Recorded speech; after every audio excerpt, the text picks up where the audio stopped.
Let us look at this more, talk about the North, talking about the marginalization and, of course, lopsided appointment coming from federal government. Of course, the North refuse to let go. We record that the whole issue of marginalization and lopsidedness in terms of appointment started from Muhammadu Buhari, because under his watch, it was elevated to the highest level. But let us quickly look at their own list. This one is coming from a Twitter handle that goes by the name of Malanjabi, of course, a Northerner. He say, number 1, President Yoruba. Number 2, Chief of Staff Yoruba. Number 3, Army Chief Yoruba. Number 4, Custom Boss Yoruba. Number 5, Federal Inland Revenue Service Boss Yoruba. Number 6, CBN Boss Yoruba. Number 7, ESC Boss Yoruba. Number 8, DSS Yoruba. Number 9, NNPC Yoruba. Number 10, NUPRC Boss Yoruba. Number 11, Nimasa Yoruba. Number 12, Ministry of Solid Mineral Yoruba. Number 13, Minister of Petroleum Resources Yoruba. Number 14, Minister of Finance Yoruba. Number 15, Attorney General Yoruba. Number 16, Accountant General Yoruba. Number 17, IG of Police Yoruba. Number 18, DSS Boss Yoruba. Number 19, Fire Service Boss Yoruba. Number 20, Bayo Ononuga Yoruba. Of course, that is the presidential spokesman. But again, we are going to look at what Buhari did this time.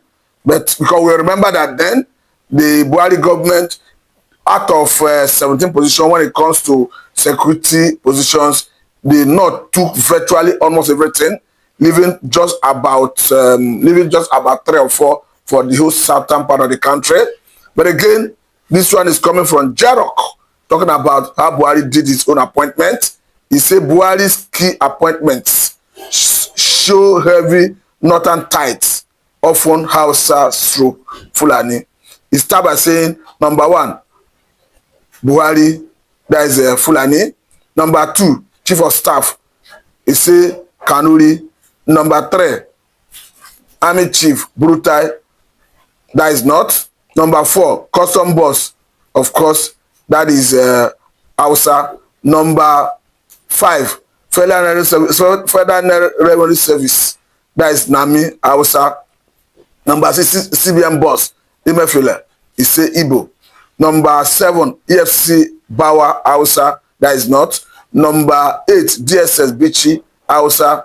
Number 9, NNPC Boss, Kare, Kanuri. Number 10, DPR, that is Department of Petroleum Resources Boss, Awalu, Hausa. Number 11, Nimasa, Jamu, Ise Fulani. Number 12, Ministry of Solid Mineral. Okay, so that one is Adebite, Yoruba. Number 13, Ministry of Petroleum Resources, Fulani. That is Buhari, because Buhari head the substantive Minister of Petroleum Resources. Number 14, Finance Minister, Ahmad, that is Hausa, of course. Number 15, AG, that is Attorney General Federation, Hausa. Number 16, Accountant General Idris, that is Hausa. Number 17, IG of Police Adamu, that is Isenupe, we understand is for North. Number 18, Fire Service Liman, Hausa. So from what we can see, you see that it was actually a Buhari who started all of this. But let me quickly say that if we must see a country that moves forward, and in all of the Buhari's time, I could remember that each time people raised the issue of lopsidedness in terms of appointment, his government was always quick to respond to cite competence, that it was competence that led to the appointment. And then people were wondering, is it only the northern part of the country you see those who are competent? Now they have seen their match. They have seen someone who is beating them in their game. We are not seeing complaint. Don't forget that this is what we have seen even the likes of Kwankwanso recently shouting and complaining about marginalization, lopsidedness.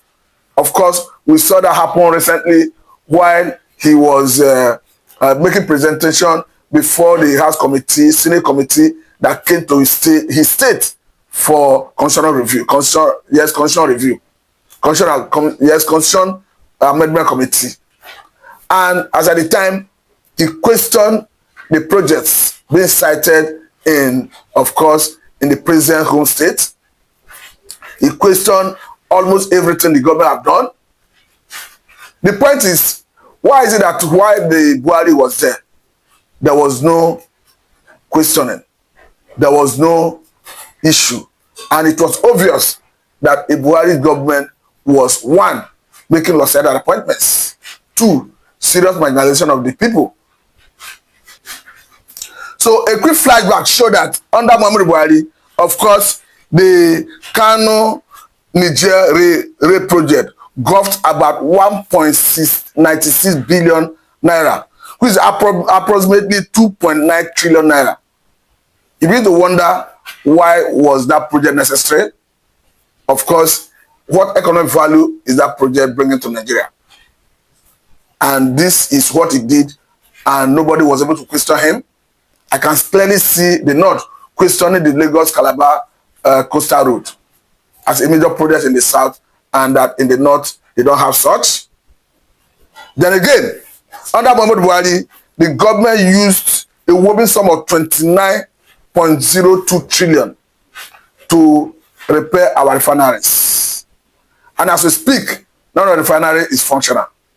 And the government is currently tinkering with the idea of maybe selling it off or whatever thing they can do with it. But the point is, that money seems to be wasted. And nobody is asking questions. So I think the North should reflect on all of this before they make their position public and before they start shouting.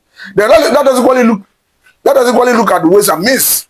This is a window the Constitution provides for the government to borrow to take care of shortfall in the budgetary allocation, or rather in the shortfall for money to execute projects.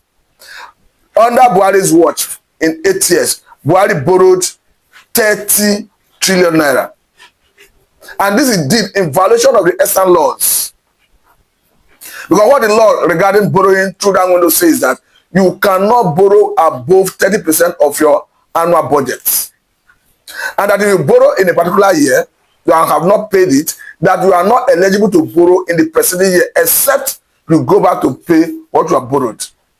I want to say that in all of the 8 years, Buhari government violated the constitutional provision, borrowed excessively, and as we speak, even as at the last count, the Senate wanted to probe it, understand that they have been swept under the carpet. We need to wonder, what type of country are we?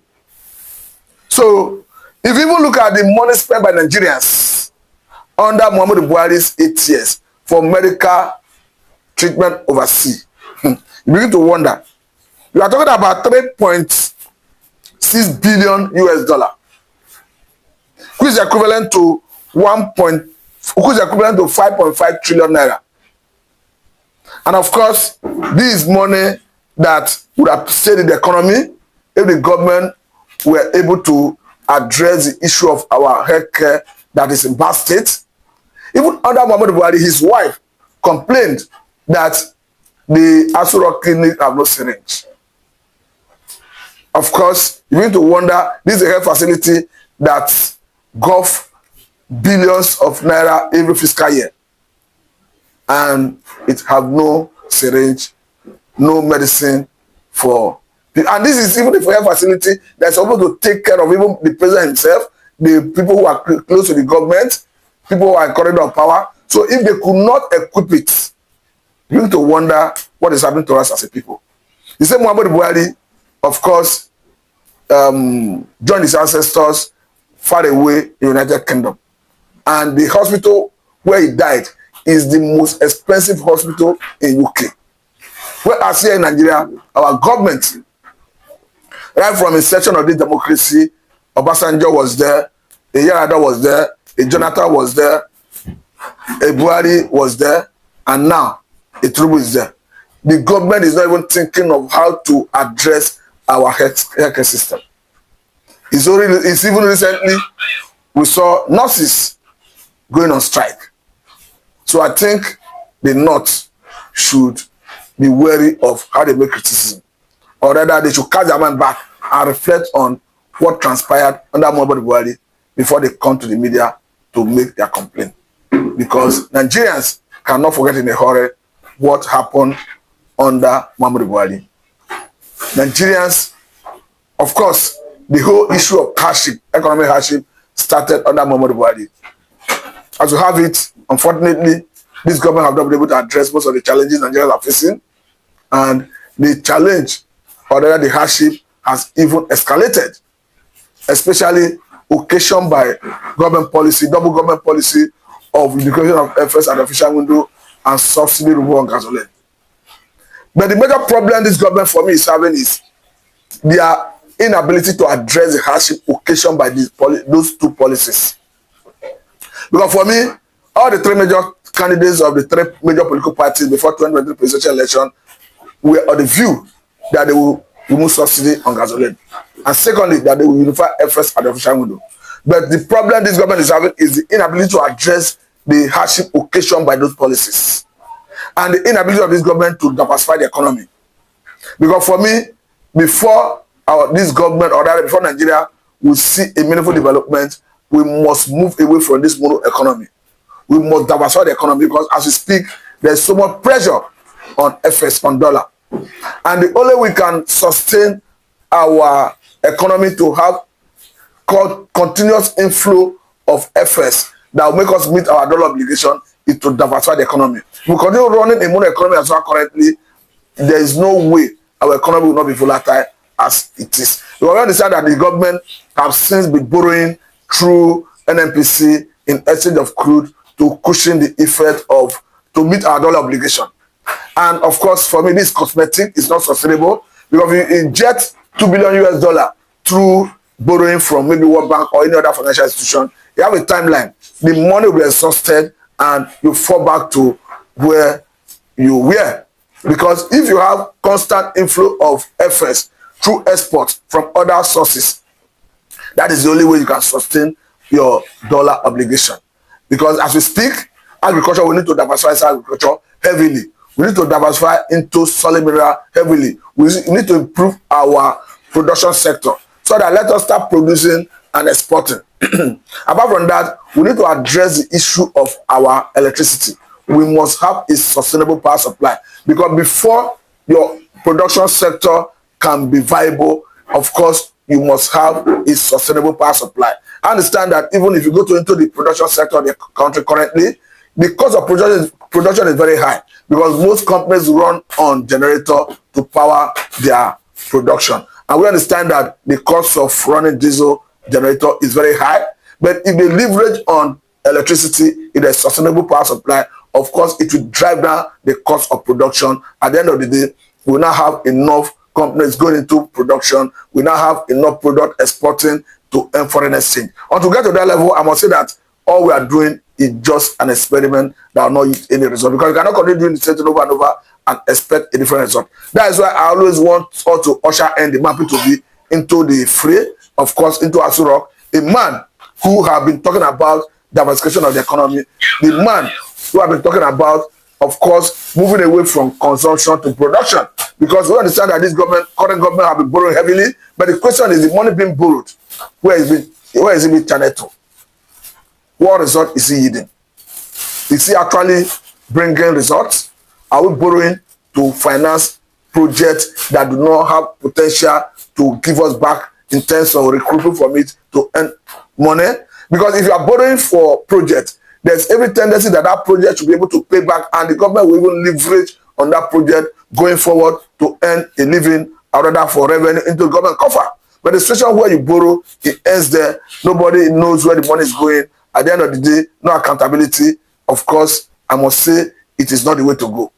I must say very big thank you for your time. This is Thank you very much.